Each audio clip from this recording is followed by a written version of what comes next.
Hola seguidores panzerianos, ¿cómo están? Bueno, vamos a seguir con el tema de Gustavo Beguet, que había aportado la causa para hablar de Tronador 2, Cóndor 2 y la propulsión de cohetes civiles y militares con el asunto combustible líquido y sólido. Organizando la información para estos dos videos, descubrí archivos franceses, alemanes, británicos. Hay uno muy interesante que es un documental básicamente paso por paso todos los procesos para preparar, apuntar y disparar el B2. Está realmente bueno, se lo quiero traducir y colocarlo acá en mi canal. Bueno, quedará para después obviamente porque el día tiene 24 horas y yo solamente tengo dos manos. Lo que sí querría agregar que, por ejemplo, había excepciones a esta regla que a partir de la década del 60 todos los cohetes o misiles de uso militar se hacen de combustible sólido. Hay algunas excepciones, por ejemplo el misil táctico Lance, el Vought Lance, que tengo video por cierto en este canal, que es un misil táctico con un alcance que hoy nos parece un poco ridículo con lo que tenemos disponible, de entre 75 a 120 kilómetros de alcance, que era de combustible líquido. Lo que pasa es que lo llevaba en un contenedor sellado, estanco, no había que cargarlo en el momento, presurizado. No tenía una bomba, tenía una presurización con nitrógeno, entonces nos ahorramos la bomba y nos ahorramos todo ese proceso de cargarlo en el momento del disparo. Aunque sí había que ensamblarlo, porque ese contenedor de combustible, ese tanque de combustible, venía separado del cuerpo del vehículo. En el video que yo tengo en este canal, verán que se lleva su tiempo ensamblarlo y dispararlo. Hoy, con el asunto de los drones que están viendo en tiempo real, ¿qué estamos haciendo? Que el enemigo nos está viendo. La verdad que esos procesos nos parecen tremendamente peligrosos. Imagínense un dron de carga hueca golpeando un misil que está lleno de combustible presurizado. Bueno, vuela todo por el aire, una gran llamarada naranja que se imaginan las consecuencias para la gente que está alrededor. Bien, empecemos con el tema Tronador 2.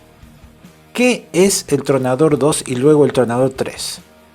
Es un proyecto para tener un cohete de dos etapas de uso netamente civil para colocar cargas útiles. Primero se nos dijo que iba a ser una carga útil de 200 kilogramos a 400 kilómetros de altura, o sea, para una órbita de 400 kilómetros de altura. Después nos dijeron no, va a ser 250 kilos a 600 kilómetros, una órbita polar. Después dijeron en el año 2020, dice no, no va a ser el Tronador 2, va a ser el Tronador 3, va a ser más grande, va a seguir siendo de dos etapas, pero va a colocar una carga de 1000 kilos. 1000 kilos es realmente algo bastante pesado para un cohete espacial, a 600 kilómetros de altura. Una órbita a 600 kilómetros de altura. Lo cierto es que este proyecto, desafortunadamente, como nace en el 2006-2007, en 2007 se crea esta empresa Ben, con B corta,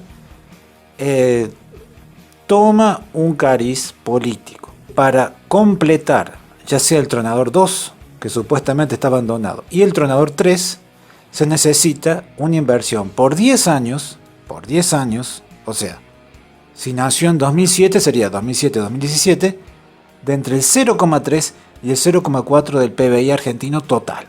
Es decir, si tenemos en cuenta que, por ejemplo, en nuestro país hubo años récord de baja inversión en defensa, por ejemplo el año 2007.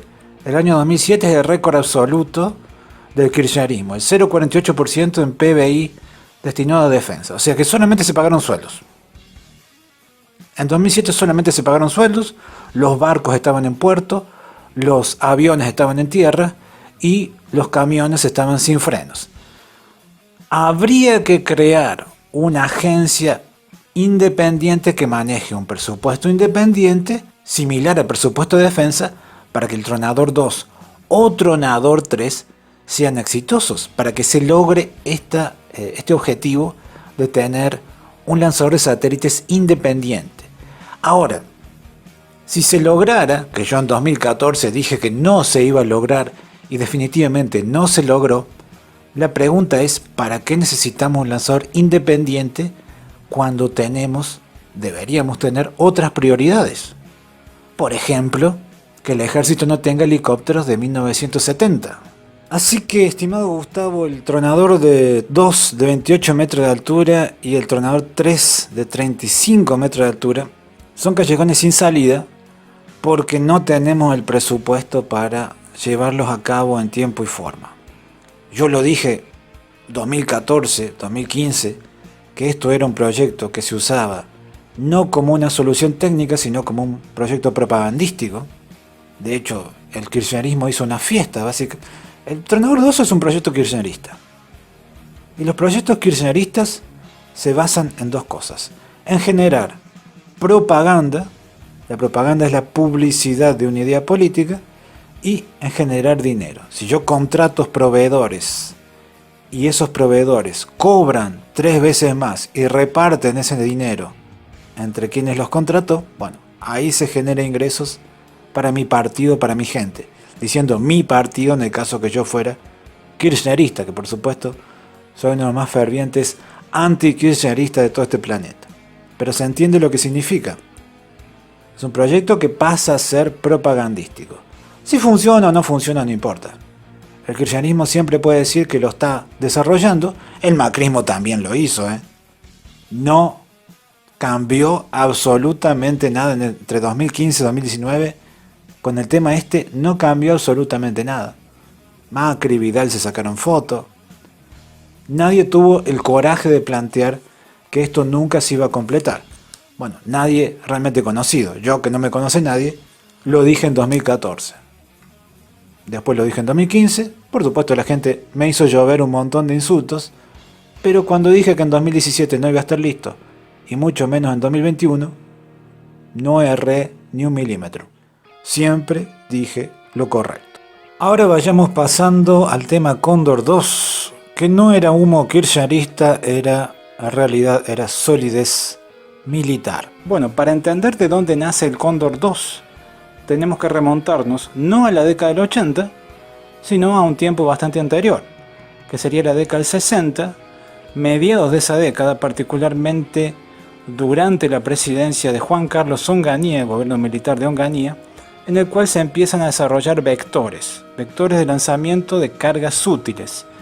Al principio de manera bastante modesta, son vectores que apenas tienen 40 kilómetros en altura, o sea, llegan a 50, 55, 60, 80, hasta que en el año 1969, que es el lanzamiento a más de 100 kilómetros de altura de un animal vivo que vuelve a tierra en condiciones más o menos aceptables, digamos. Esa es la experiencia Castor 2, imágenes de eso lo están viendo ahora.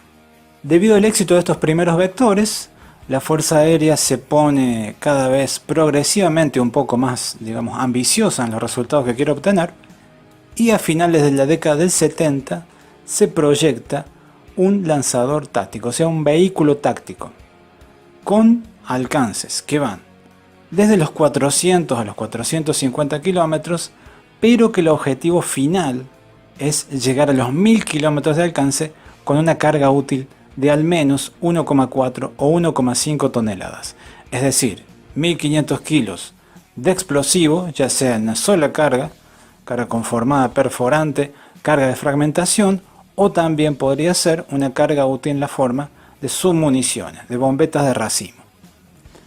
Por lo tanto, tenemos que en 1979, 1980 empezamos el desarrollo primero de estos vectores que son el Alacrán, luego el Cóndor 1 y eventualmente el Cóndor 2 en 1988, 1989. Pero acá tenemos un inconveniente. Esos desarrollos son caros. Estamos hablando de 1984, 1985. El país está con muchos programas de defensa. Está desarrollando y fabricando varios de esos programas. Les voy a mencionar algunos. Tenemos el programa TAM. Se está fabricando el TAM y el BCTP. Se está fabricando el IA-58 Pucará. En el año 84 se empieza a construir el IA-63 Pampa, del cual la Fuerza Aérea originalmente quería 60 para equipar 4 escuadrillas en diversas brigadas. Se están fabricando los submarinos TR-1700. Eso es mucho dinero. Por lo tanto, no hay realmente un remanente de fondos. En el país no hay dólares, se necesita traer de afuera. ¿Y dónde se va? Acá es cuando las fuentes un poco empiezan a bifurcarse, a diferir una de otra. Hay algunas fuentes que dicen que el desarrollo, o mejor dicho, el financiamiento viene desde Irak. Hay otras fuentes que dicen que viene de Irán. Así que con este aporte de dinero que viene desde afuera del país, el desarrollo continúa, elaborándose diversos, componentes que se convierten en especie de prototipo de las partes del Cóndor 2. Por sí solos son diseños bastante interesantes, por ejemplo el vector Alacrán y el vector Cóndor 1. Recordemos que el Cóndor 2 definitivo es un misil de 2 etapas. El Alacrán tenía un alcance de 100 kilómetros y el Cóndor 1 de aproximadamente 240 a 300 kilómetros. Esos son misiles tácticos de una sola etapa. Recordemos que el Cóndor 2 definitivo tiene 2 etapas. La forma y las prestaciones del Cóndor 2 son muy similares al misil Pershing. Por eso es que yo utilicé este misil para ilustrar gran parte de este video. Además, la verdad que videos del Cóndor 2 prácticamente que no vamos a conseguir.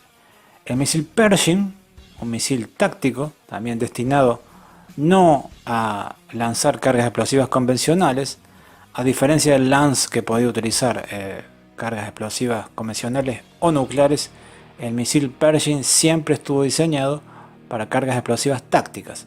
Bueno, este misil es muy parecido en forma y en tamaño al Cóndor 2.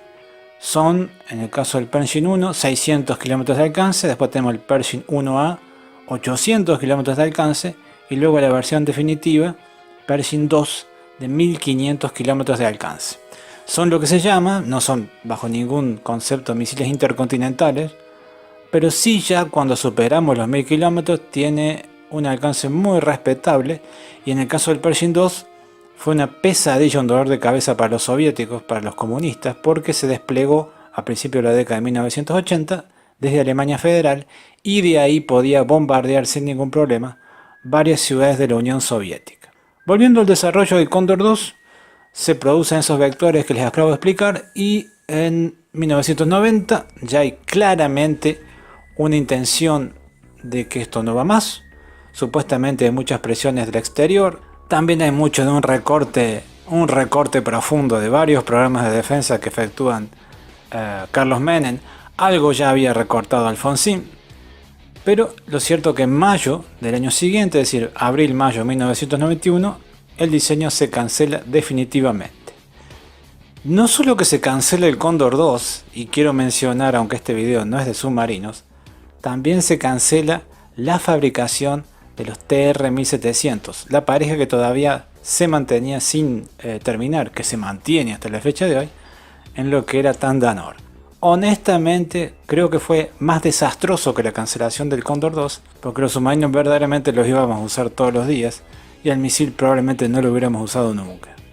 ¿Cuál sería el impacto geopolítico que habría de un desarrollo de que tuvieran las Fuerzas Armadas Argentinas un sistema equivalente a la fase final del Cóndor 2, es decir, un supuesto Cóndor 3 actual? Quizá forzaría a Chile y a Brasil a diseñar o a comprar algo parecido. Brasil, por ejemplo, tiene un programa de misiles cruceros de Avibras que se llamaba el MTC-300. Probablemente sí habría más ruido en el tema del sur, porque un misil con 1000 kilómetros de alcance significa que desde una base, por ejemplo, en Tierra del Fuego o en Río Gallegos, tranquilamente puede golpear la base militar de Mount Pleasant en una de las Islas Malvinas. Probablemente ahí tendrías un impacto geopolítico, de política internacional, un impacto mayor, saldrías más en las noticias. Ahora, para llegar a ese resultado de un misil operativo, un Cóndor 3, en 2025, con 1000 kilómetros de alcance, deberías haber empezado en 1995, en el año 2000, a poner dinero. El ejemplo de eso lo tenemos en Irán. Irán actualmente está entregando a los Houthis, está entregando misiles de 2 y 3 etapas con un alcance bastante superior a lo que hubiera sido el Cóndor 2. con alcance de 1950, incluso 2000 kilómetros. Eso lo hemos visto, que desde territorio Houthi, desde territorio yemenita, han alcanzado la capital israelita. Esos son casi 2000 kilómetros. Y han golpeado con bastante precisión a velocidades que realmente los israelitas, a pesar de tener sistemas bastante potentes para la defensa aérea, no han podido destruir todo lo que le han enviado. Ahora, esos son 25 años de desarrollo y mucho dinero invertido. El más adecuado no sería un equivalente del Cóndor 2. Sería algo más compacto, un poco más pequeño. Quizá podría ser de 2 etapas, pero algo más compacto, más liviano, más fácil de transportar. Como algo de lo que estoy mostrando últimamente, como los misiles Lance, modernizado por supuesto, algo que se despliegue mucho más rápido, como el misil ATAMS, famoso de la guerra de Ucrania, aunque se queda un poquito corto con el alcance, tendría que tener más de 200, más de 300 kilómetros, o el misil el Iskander M, ese misil Iskander M con el lanzador, que no solo lanza uno, tiene 2 misiles guía inercial, puede golpear cualquier cosa, antibúnker o cabeza de racimo, o sea, ese diseño estilo Iskander M me parece excelente para la República Argentina. De hecho, los rusos en una época lo vendían al exterior con un alcance limitado a 300 kilómetros. Creo que los azeríes o armenios en esa guerra de Nagorno se utilizó. Pues la cosa es, ya sea desarrollo propio o comprar en el exterior, no penses tanto en política y en geopolítica. Pensá en plata. La plata por ahora para esos sistemas no la tenemos. De hecho, no la tenemos para reemplazar cosas de la década del 70, de la década del 80. Es decir, para resolver la utopía Cóndor 3, el grave problema no es el impacto geopolítico. Eso se puede resolver con algún tratado, alguna conversación, alguna otra cosa. Lo que es mucho más difícil de resolver es la falta de divisa.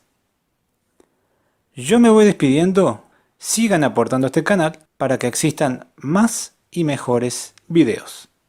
Que la pasen bien, nos veremos la próxima. Hasta luego.